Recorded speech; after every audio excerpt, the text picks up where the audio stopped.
एका माणसावर जर हजारो कोटींचं कर्ज आहे, दुसऱ्या बाजूला त्याच्या ट्रस्ट आहेत, मालमत्ता आहेत करोडो रुपयांच्या, लाखो रुपयांच्या, आणि या ट्रस्टद्वारे सिक्युअर केलेली त्याची मालमत्ता आहे, त्याच्यावर कोणी टाच आणू शकत नाही. हाच माणूस दुसऱ्या बाजूला परदेशातल्या बँकांकडून कर्ज घेतो, परदेशी डिफेन्स कंपन्यांबरोबर तो वेगवेगळे व्यवहार करतो, मग त्याच जाळ्यात अडकत तो स्वतःला बँक करप्ट दाखवतो. मग त्या चिनी बँका असतील किंवा दसॉल्ट एव्हिएशन सारखी कंपनी असेल, या प्रसंगी देशाला उत्तर हवं, या अंबानीवर एवढी मेहरबानी का?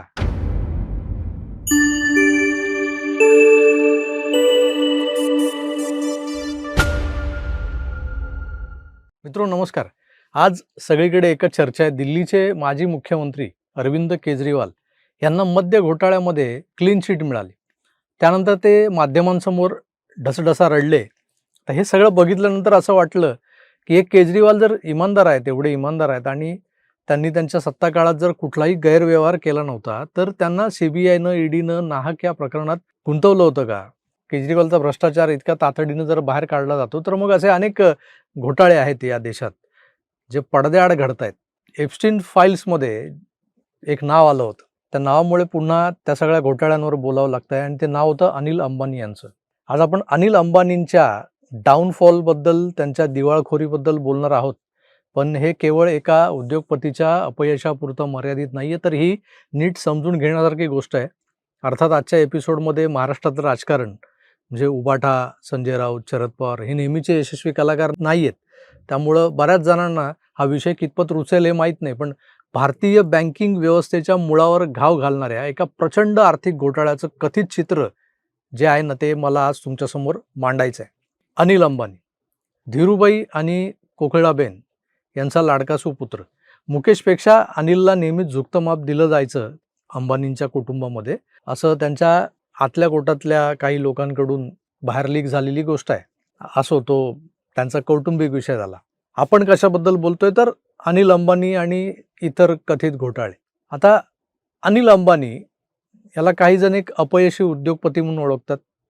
पण प्रश्न असा आहे की हा जो दिसतोय तो फक्त बिझनेस फेल्युअर आहे अनिल अंबानीचा, की हे एक वेल प्लॅन्ड फायनान्शियल स्कॅम आहे? मी हे का बोलतोय, तर या अनिल अंबानीला भारतातल्या जवळपास 39 बँका आणि वित्तीय संस्थांकडून, NBFC ज्यांना म्हणतात, त्यांच्याकडून किमान 40,000 कोटी रुपयांचं किंवा त्याच्यापेक्षाही जास्त रकमेचं कर्ज दिलं गेलेलं आहे. यामध्ये अगदी स्टेट बँक ऑफ इंडियापासून कॅनरा बँक, LIC आणि इतर अनेक बँका देखील आहेत. जी नावं घेतली बँकांची, त्या बँकांमध्ये तुमचं, माझं, माझ्यासारख्या, तुमच्यासारख्या कित्येक लोकांचं, सामान्य भारतीयांचं बचत खातं, saving account, current account, FDs असतील. आणि LIC कशासाठी प्रसिद्ध आहे? आणि कुठला भारतीय LIC पॉलिसी घेतल्याशिवाय राहिलेला आहे हे मला तुम्ही सांगा. त्यामुळे थोडंसं गंभीर प्रकरण आहे. धीरूभाई अंबानींच्या निधनानंतर दोन्ही भावांमध्ये समसमान वाटल्या गेलेल्या संपत्तीचं पुढे काय झालं? मुकेश अंबानींनी ती वाढवली, तर अनिल अंबानीने संपवली. अनिल अंबानीचं कर्तृत्व हे इथं सिद्ध झालेलं आहे. आणि असं असताना या माणसाला एवढं कर्ज कसं काय बरं मिळालं? एखादा सामान्य नागरिक असेल आणि त्यानं साधं लाख रुपयांचा EMI वगैरे त्याचा जो असतो तो थकवला, तर त्याला पहिली नोटीस येते, मग जप्ती होते, कोर्ट कचेऱ्या आणि कधी कधी तुरुंगवास देखील घडतात. अलीकडचं उदाहरण म्हणजे तो आपला कॉमेडियन राजपाल यादव. पण इथे सीन काय आहे, तर अनिल अंबानीवर हजारो कोटींचं कर्ज असतानाही त्याला विशेष सवलती दिल्या गेलेल्या आहेत. मग त्या का दिल्या जातात? या अंबानीच्या कर्जांचा अभ्यास करताना उपलब्ध झालेल्या कागदपत्रांनुसार काही कर्जांमध्ये त्यानं वैयक्तिक हमी, ज्याला पर्सनल गॅरंटी म्हणतो आपण, ती पर्सनल गॅरंटी दिल्याचे दस्तऐवज आहेत. जर वैयक्तिक हमी दिली होती, तर मग नंतर जबाबदारी नाकारण्याचा प्रयत्न का झाला? मग त्याला ते कर्जमाफी वगैरे या सगळ्या गोष्टी का झाल्या? अंबानीवरचा आणखी एक गंभीर आरोप असा आहे की काही प्रकरणांमध्ये SBI सारख्या बँकांनी पूर्ण हमीशिवाय याला कर्ज दिल्याचा सरकारी नोंदींमध्ये उल्लेख आहे. सामान्य माणसाला 50,000चं कर्ज तरी कुठल्याही गॅरंटीशिवाय, कुठल्या हमीशिवाय मिळतं का? मग फक्त अनिल अंबानीच्या हजारो कोटींच्या कर्जांना ही अशी वेगळी नियमावली कोणी लावली, किंवा ही वेगळी नियमावली त्याच्यासाठी कुणी तयार केली? हा माणूस खरंच दिवाळखोर आहे का? याचा जर जेव्हा तपास सुरू होतो, तेव्हा या तपासात तपास करणाऱ्या तपास यंत्रणांना मिळालेल्या एका फाईलमध्ये एक माहिती आहे, जे आपल्यापर्यंत पोचली, की यांनी कथितपणे विविध ट्रस्ट स्थापन करून ठेवलेले आहेत.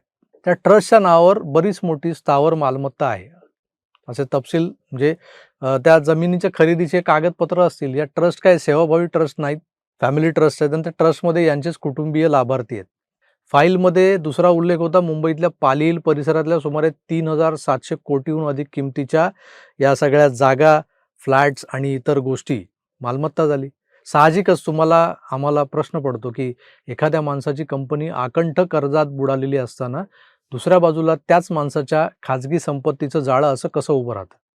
हे एवढ्यावरच थांबत नाही, तर अनिल अंबानींनं 2012च्या सुमारास चिनी बँकांकडून सुमारे 13,538 कोटी रुपयांचं कर्ज घेतल्याचा दावा केला जातोय. तर चीननं हे कर्ज वाटण्याचा जो काही सपाटा लावला होता, त्यात त्याने अनेक देश गुंडाळले. श्रीलंकेपासून, बांगलादेशपासून, नेपाळपासून बऱ्याच मोठ्या देशांना. अनिल अंबानी किस खेत की मुली. आणि मग हे चीनी कर्ज मग ते फेडण्यासाठी भारतीय बँकांच्या कन्सोर्टियमकडून कर्ज घेणं. Something is fishy.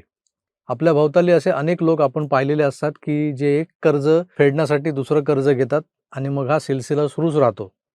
आयुष्य निघून जातं यात. एक कर्ज फेडण्यासाठी दुसरं कर्ज. ही अपरिहार्यता उरत नाही एखाद्या माणसाची. मग हा फंडा बनतो. अशा लोकांचा बिझनेस फंडा, बिझनेस मॉडेल. अनिल अंबानी स्वतःला कर्जबाजारी, दिवाळखोर, बँकरप्ट दाखवून हे बिझनेस मॉडेल राबवत होता का एका बाजूला? कारण त्यानं बरेच उद्योग केलेत, बरेच. अगदी फिल्म प्रोडक्शन, फिल्म निर्मिती, डिस्ट्रिब्युशन, इलेक्ट्रिसिटी, मोबाईल सेवा ते अगदी डिफेन्स इंडस्ट्री. 2016-17च्या दरम्यान फ्रान्सच्या एका संरक्षण कंपनीसोबत दसॉल्ट नावाची जी दसॉल्ट एव्हिएशन नावाची कंपनी आहे. आता दसॉल्ट बरोबर भारताच्या संरक्षण खात्यानं कुठल्या गोष्टी विकत घेण्यासाठी सौदा केला होता, करार मदार झाले होते, ते गुगल करा, तुम्हाला कळेल. आणि ह्या कंपनीबरोबर रिलायन्सच्या भागीदारीची चर्चा आपल्या कानावर पडली होती. बरं, संरक्षण क्षेत्रात उतरताना याच्या कंपनीची आर्थिक स्थिती काय होती त्यावेळेला? मित्रो, हा तोच काळ होता जेव्हा याच्या आर्थिक अडचणी अगदी शिगेला पोचल्या होत्या. इथं प्रश्न निर्माण होतो, की या क्षेत्रात खाजगी कंपन्यांना प्रवेश देताना ड्यू डिलिजन्स नावाची एक कसोटी लावली जाते. ती या अंबानीची झाली होती का? कोणत्या आधारावर अनिल अंबानी संरक्षण क्षेत्रामध्ये प्रवेश करता झाला? लोक विचारतात, की ही फक्त त्या कंपनीसोबतची कॉर्पोरेट भागीदारी होती, की त्यामागे कुठलं राजकीय लॉबिंग वगैरे होतं? अनिल अंबानीला पुढे करून त्याच्या आडून कुणीतरी दुसरंच या डिफेन्स फील्डमधला जो काही सौदा आहे, त्या सौद्यातला कट मारत होतं. कोण होता तो? कात्रोची. बोफोर्स प्रकरणात तो क्वात्रोची नावाचा एक दलाल होता. इथे कोण क्वात्रोची होता? कारण ज्या उद्योगपतीनं भारतामधल्या पब्लिक सेक्टर बँकांचे हजारो करोड रुपये बुडवलेत, तो असा मोकाट कसा? वर तो दरवेळी नवनव्या क्षेत्रात शिरतोय नवा धंदा करायला. अहो, ह्याच पब्लिक सेक्टरवाल्या बँका त्यांची कर्ज वसूल करताना सामान्य नागरिकांशी कसे वागतात? कशा कडक कारवाया करतात? मग इथे तर कित्येक लाखो करोड असे रुपये बुडवले. तरी कारवाईचे नियम आणि अटी शिथिल झालेल्या दिसलेल्या. अंबानीला सूट देण्याबाबत जे निर्णय झाले ते कोणत्या स्तरावर झाले? मित्रो, मला सांगा, हे फक्त कॉर्पोरेट कंपनीचं अपयश आहे, की व्यवस्थेतल्या साखळीशी हातमिळवणी करून संगनमताने केलेली लूट आहे? अनिल धीरूभाई अंबानी 66 वर्षांचा हा भारतीय व्यापारी. याच्या वडिलांनी म्हणजे धीरूभाईंनी व्यवसायातले नियम प्रसंगी वाकवून वळवून, म्हणजे ते म्हणतात ना, डोंट ब्रेक द रूल्स, म्हणजे ब्रेक नका करू, पण ते तुम्ही बेंड करा. म्हणजे तेच रूल्स बेंड करून तुम्हाला हवे तसे वळवू शकता. आणि तोच फंडा वापरून त्यांनी धंदा केला. पण अनिल अंबानीने जे काही केलं किंवा तो जे काही करतोय किंवा करून बसलाय, त्याला आपण काय म्हणायचं? जी समोर दिसते ती केवळ एका उद्योगपतीची कथा नाही आहे मित्र, जी मी तुम्हाला सांगितली आतापर्यंत. ही आहे भारतीय बँकिंग व्यवस्थेच्या रिस्पॉन्सिबिलिटीची परीक्षा. सामान्य जनतेचा पैसा ज्यांच्या भंडारात असतो, तिजोरीत असतो, तो पैसा अशा धुरंधरांना कर्जाऊ देताना देत्या ऑथॉरिटीचं काही उत्तरदायित्व असतं की? त्या उत्तरदायित्वाची ही कथा आहे. एका माणसावर जर हजारो कोटींचं कर्ज आहे, दुसऱ्या बाजूला त्याच्या ट्रस्ट आहेत, मालमत्ता आहेत करोडो रुपयांच्या, लाखो रुपयांच्या, आणि या ट्रस्टद्वारे सिक्युअर केलेली त्याची मालमत्ता आहे एका प्रकारे. त्याच्यावर कोणी टाच आणू शकत नाही. हाच माणूस दुसऱ्या बाजूला परदेशातल्या बँकांकडून कर्ज घेतो, परदेशी डिफेन्स कंपन्यांबरोबर तो वेगवेगळे व्यवहार करतो. मग त्याच जाळ्यात अडकत तो स्वतःला बँकरप्ट दाखवतो. मग त्या चिनी बँका असतील किंवा दसॉल्ट एव्हिएशन सारखी कंपनी असेल. या प्रसंगी देशाला उत्तर हवं आहे.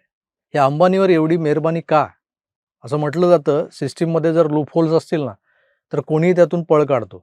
पण प्रश्न हा आहे, की हे लूपहोल्स बनवले कोणी? सोडले कोणी? आपला देश ना आज एका सध्या म्हणजे या परिस्थितीमध्ये एका विचित्र मानसिकतेत अडकलाय. देशप्रेम तर आहेच, पण या देशप्रेमासोबत व्यक्तिस्तोम वाढत चाललंय. पण त्यामुळे आपण अशा गंभीर विषयांकडे दुर्लक्ष तर करत नाही आहोत ना, याचा विचार केला पाहिजे. कारण शेवटी या ज्या पब्लिक सेक्टर बँका आहेत, त्या बँकांमधला जो पैसा आहे, तो कोणाचा आहे? तो तुमचा आमचा आहे. अनेक गोरगरीब मोलमजुरी केलेली लोकं जी रस्त्यावर हातगाडी ओढतात, भाजीचा ठेला लावतात, बांधकामांच्या साईट्सवरती डोक्यावर विटा वाहतात, सिमेंट वाहतात आणि ह्या सगळ्यांना मिळणारी जी काही रोजंदारी आहे, त्यातून वाचवलेले पैसे याच सगळ्या बँकांमध्ये, पब्लिक सेक्टर बँकांमध्ये हे जपून ठेवतात. यांचा पैसा हे असे अंबानीसारखे, अनिल अंबानीसारखे लोक जर उडवत असतील आणि वर मुकाट फिरत असतील उजळ माथ्याने, तर यांच्या मागे जो कोणी वरदहस्त देणारा माणूस आहे ना, किंवा ही काही सिस्टीम आहे जी त्यांनी बनवली आहे, त्यांनी बनवलेले हे नियम आहेत, जे मी मगाशी म्हणालो, की जे मोडले नाही जात, पण ते बेंड जरूर केले जातात. आपल्याला हवे तसे वळवले जरूर जातात. त्या नियमांकडे आणि या सगळ्या सिस्टीमकडे आपल्याला जरा नीट बघायला हवं. मी तुर्तास इथेच थांबतो. आजचा विषय कितपत पटेल, कदाचित बऱ्याच लोकांना त्याचा रागही आला असेल. पण राग येण्यापेक्षा तुम्ही भानावर येऊन जरा या सगळ्या गोष्टींकडेही बघणं गरजेचं आहे. आवडला आजचा विषय, तर असे बरेच विषय माझ्या डोक्यात आहेत. त्यावर बोलायला मी पुन्हा येणारच आहे. तोवर आपली काळजी घ्या आणि पाहत राहा आपलं आवडतं YouTube चॅनल आकार डीजी9. धन्यवाद. नमस्कार.